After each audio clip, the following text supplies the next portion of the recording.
Okay, hey there folks. It's another rainy, mosquito-filled day here in sunshine paradise of East Texas.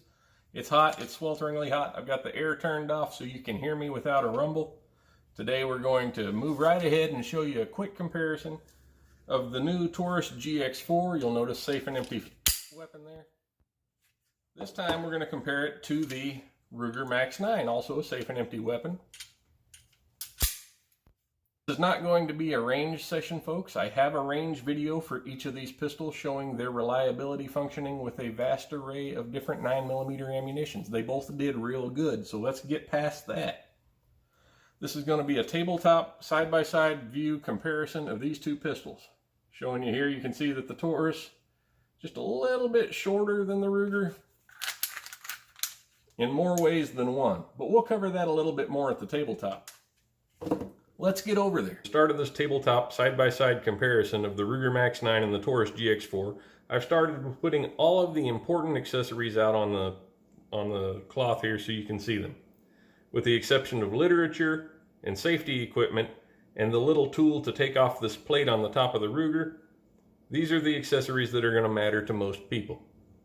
The Ruger Max-9 from the factory comes with a flush fit 10-round magazine, a 12-round magazine with a extension on the bottom of it there for your pinky, and then a pinky extension base plate for the 10-round magazine. The GX4 from the factory comes with two 11-round magazines, a palm swell for the grip there. We'll cover that a little bit more later. So, as far as capacity from the factory with the magazines that come supplied with the guns, you get the same amount of rounds. With the Ruger, you get a 10 and a 12. With the GX4, you get two 11-round magazines. I personally like the fact that the flush fit magazine has one extra round on the Taurus. Moving right along here, let me show you that both of these are safe and empty weapons. All of the magazines are empty. And there are no live rounds anywhere on the table. That being said, I'm going to go ahead and install the flush fit magazines in both of these pistols so that you can see what it looks like with a flush fit magazine installed in the side-by-side comparison. With the Taurus GX4, I'll simply pick it up, turn it over, holding it with two fingers, drop the slide, and we're ready to go. With the Max-9, again holding it with two fingers, flush fit magazine installed, I'll simply, hold on.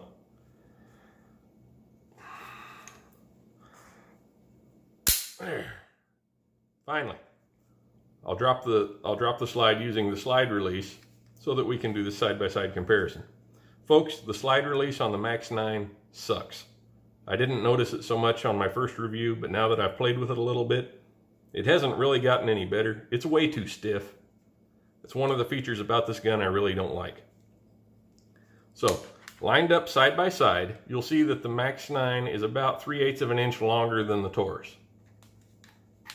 Turned here to the side, they line up pretty good. They share a very similar overall profile. The grip on the Ruger is ever so slightly longer than the grip on the GX4. You'll see if I line up the end of the slide here, you can see that the back of the receiver hangs back a bit on the Ruger. The grip frame on the Ruger does seem to be ever so slightly thinner than the grip frame on the Taurus. As far as the slides go, they appear to be just about the same. And the controls on the GX4 are much better than they are on the Ruger. Okay, moving right along. The sights on the Taurus, as I mentioned before, is a white dot front sight and a blacked out serrated rear sight. Really, really good for target acquisition. Not so good for low light usage. I like these sights, but they should have made an option for a glow dot on the front sight. That being said, Ruger knocked it out of the park with their sights. They have a fiber optic front sight with this nice white ring profile around it. Makes for very, very quick target acquisition in the daytime. There's also a tritium backup in there that lights up that fiber optic tube for low light application. It's not nearly as bright as 365, but it's a good sight. I mentioned in my last review with this pistol that the sight setup on the Ruger is probably the nicest of any of these Micro 9s that I've had the privilege of playing around with. You'll also notice that the sights on the Ruger are considerably taller than they are on the Taurus GX4. I believe they did that to accommodate co-witnessing if you were using an RMR under the plate here. Moving along, I'm going to go ahead and take the magazine out of the Ruger because it makes slide manipulation so much easier. Turn it here so you can see the trigger on the Ruger. Again, safe and empty weapon. You'll notice that the little banana looking trigger safety on the Ruger, while it sticks out quite a bit compared to some of the others, once you get it back it goes away and it's not really a problem. But I noticed that the steel trigger on the Ruger has an awful lot of take up before you get to the wall. So once you pull it to where it's going to go bang, it breaks nice and crisp, and the reset is really short. The trigger on the Max-9 is good minus all this over travel. I say over travel, it's not over travel, it's pre-travel, it's take up. It seems excessive to me. But again, if you train with it, you might like it. Moving over here to the GX4, you'll notice that it has more of the flat trigger profile that has become the rage of the age in the last couple of years. Once you get the paddle laid back against the trigger, you'll notice that there's a very short amount of take up here.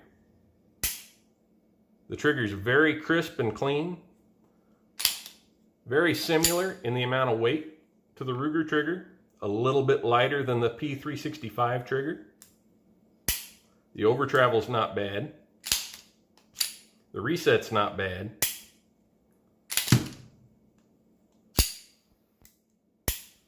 The trigger on the GX4 is light years ahead of the trigger on the Ruger as far as being short and crisp. You can kind of see by looking at them that they're two completely different designs. The trigger guard on the Ruger is considerably longer, and that's with good reason. It needs to be for all of that take up. Okay, as I showed you before in my other video, the empty weight of the GX4 is 1 pound, 0.6 ounces. The empty weight of the Max-9 is 1 pound, 0.4 ounces. The Max-9 is a little bit lighter. It shares the same weight as the SIG P365 according to my scale. Now, we'll put the GX4 on there again, along with 12 rounds of 9mm.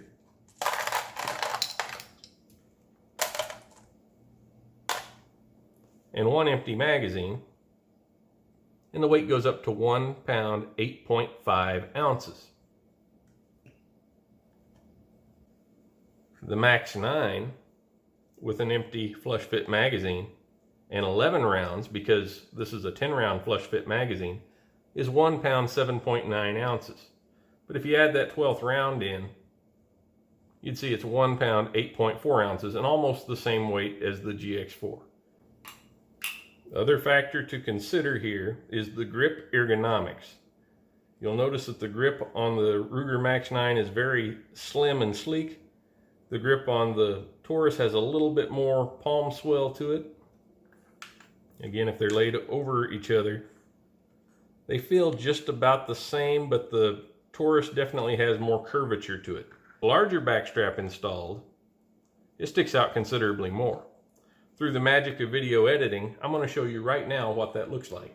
Now the Taurus has the large grip swell installed. I'm going to go ahead and place an empty magazine back in there so you can get a good idea of what that looks like as a total package. For someone with large hands such as myself, it does provide a little bit more palm filling grip. However, I mentioned before that I really like the Taurus GX4 with the standard size backstrap installed, because it reminds me more of the P365, which I've really grown to love. The grip on the Ruger, as you can see, is considerably thinner, but it still has a really good feel to it. With a flush fit magazine installed, it gives me a 2-finger purchase and nowhere really for my pinky. With the extended magazine installed, I can get a good solid 3-finger purchase on this pistol. The Taurus does not come with an extended magazine, so there's nowhere for my pinky to go unless I buy an extended magazine off of shoptaurus.com, because that's the only place that shows them available at this point. I did that several days ago, probably 9 or 10 days ago, maybe longer than that. Still haven't received them. I don't know where they are. Taurus, are you listening? Regardless, I'm going to go ahead and switch back to the standard back strap for this because I like it better. For those of you who care, the Taurus comes in this hard plastic case, very similar to the one that the SIG P365 comes in. In fact, they're almost identical in size. The Ruger comes in a cardboard box. I really don't care one way or the other. Now you'll notice, as I mentioned before, the Ruger does have a cutout for an RMR. It comes with the tool to remove these hex-headed screws. Everybody that I've heard talk about it on the internet says that these screws are locked in place with some red Loctite, and that the little tool that comes with it will twist off when you try to loosen these screws, and that you wind up having to go and get a little better wrench to do it with. I would suggest, from years of experience messing with stuff, that maybe applying a little bit of heat to them prior to taking them out might help. I don't know.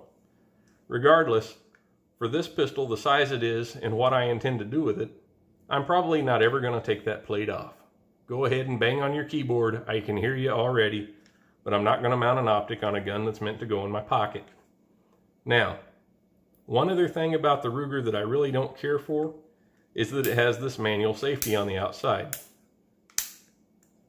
Proper discipline should negate the need for that, and I see it as something that's going to get snagged when you're trying to get it out of your pocket in a hurry. They do make a Pro edition of this pistol that does not have that. I was not able to find one. Moving on to the takedown of these two pistols.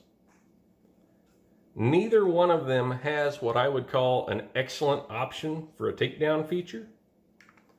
On the Ruger, you'll notice that it has this little door that you have to slide down into the frame to expose a cross pin, at which point, if you pull the slide back to where the pin is lined up with that little moon, while you jab something in there, let's try this here.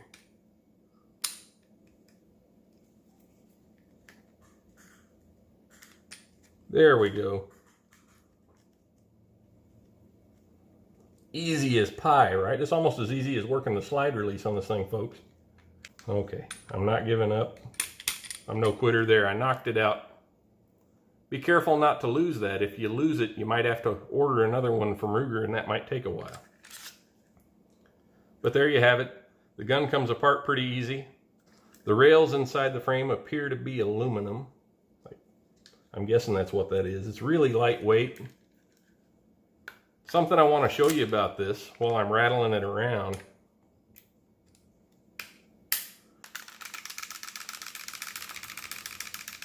You hear that? Putting a magazine in it just makes it worse.